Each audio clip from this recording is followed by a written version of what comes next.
Bem-vindos à nossa aula de número 135, item 14, que é no último do capítulo 16. Quando então a gente entra de férias, por assim dizer, nesse final de ano, entra de férias com relação à videoaula expositiva, que vai ser a última com relação ao capítulo 16. Mas nós vamos começar a colocar a leitura do capítulo 17 nos capítulos mais importantes, no que tange a entender como as questões financeiras interferem na vida prática da economia e, portanto, na vida prática das empresas. Eu costumo dizer que o capítulo 16 nos abre os itens do capítulo 16 nos abre os olhos para as questões operacionais, nos dá insights, nos criam inteligências, ah, tanto de mercado quanto dos preços e tudo mais. O capítulo 17 nos faz entender as armadilhas das questões monetárias no nosso dia a dia. Todo grande empresário, você pode ter certeza que entende disso. Se não estudou, tem esse feeling dentro dele. E tem 14. Preços e produção. Vamos compartilhar aqui nosso PDF. O processo de formação de preços num mercado não obstruído dirige a produção de forma a melhor servir os desejos manifestados no mercado pelos consumidores. Olha, essa é uma frase de extrema importância. O Estado, com a melhor das intenções da alma do político que ele possa ter, ele atrapalha.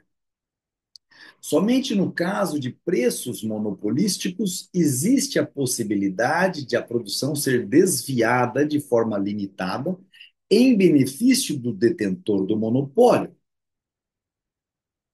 Os preços determinam os fatores de produção a serem utilizados e os que permanecerão sem utilização. Os fatores de produção específicos apenas são empregados se não houver alternativas mais valoradas para os fatores complementares não específicos. Então, isso está explicando como que funciona toda a readequação de mercado sobre a égide da maior eficiência. Existem processos tecnológicos, terras e bens de capital não conversível, cuja capacidade de produzir não é usada, porque o seu emprego significaria um desperdício do mais escasso de todos os fatores: trabalho. Leio de novo. Existem processos tecnológicos, terras e bens de capital não conversível, cuja capacidade de produzir não é usada, porque seu emprego significaria um desperdício do mais escasso de todos os fatores: o trabalho. Enquanto no mercado livre a mão de obra não pode permanecer por muito tempo sem ser utilizada, a não utilização de terra e de equipamento industrial inconversível é um fenômeno comum. É absurdo lamentar o fato de existir a capacidade de produção não utilizada. Isso aí a gente vê um monte de comunidade. Porque a capacidade produtiva não utilizada está em tanto, e parará, isso mudaria o mercado. Não. A capacidade de produção não utilizada de um equipamento que se tornou obsoleto em virtude da evolução tecnológica é um sinal de progresso. Seria uma bênção dos céus se o estabelecimento de uma paz duradoura fizesse com que as fábricas de munição deixassem de ser utilizadas, ou se a descoberta de um método eficiente para prevenir e curar a tuberculose tornasse obsoletos os sanatórios usados para tratamento das pessoas afetadas por esse mal. Seria razoável deplorar o erro de previsão no passado que resultou em investimentos não produtivos. Entretanto, os homens não são infalíveis. Certo volume de investimentos equivocados é inevitável. O importante é impedir políticas que, como a expansão creditícia artificial, vamos ver no capítulo 17, como acabei de falar no começo dessa aula, favorecem os maus investimentos.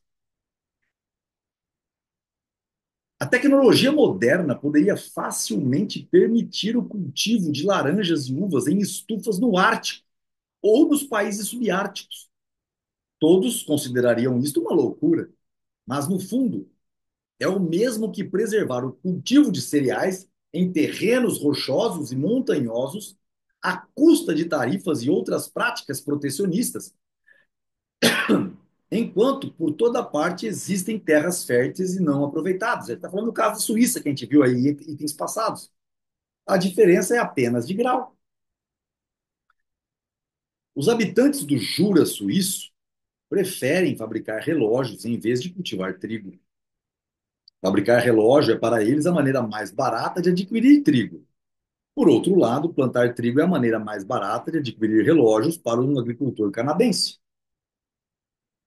O fato de que os habitantes do Jura não plantam trigo e os canadenses não fabricam relógios merece tanto destaque quanto o fato de que os alfaiates não fazem os seus sapatos e os sapateiros não fazem as suas roupas. Ok, pessoal, parece até óbvio, mas é aquele momento que a gente fala assim: ah, nós temos que parar de exportar grãos e minérios de ferro, porque nós temos que fazer com que isso produza bens econômicos mais elaborados aqui.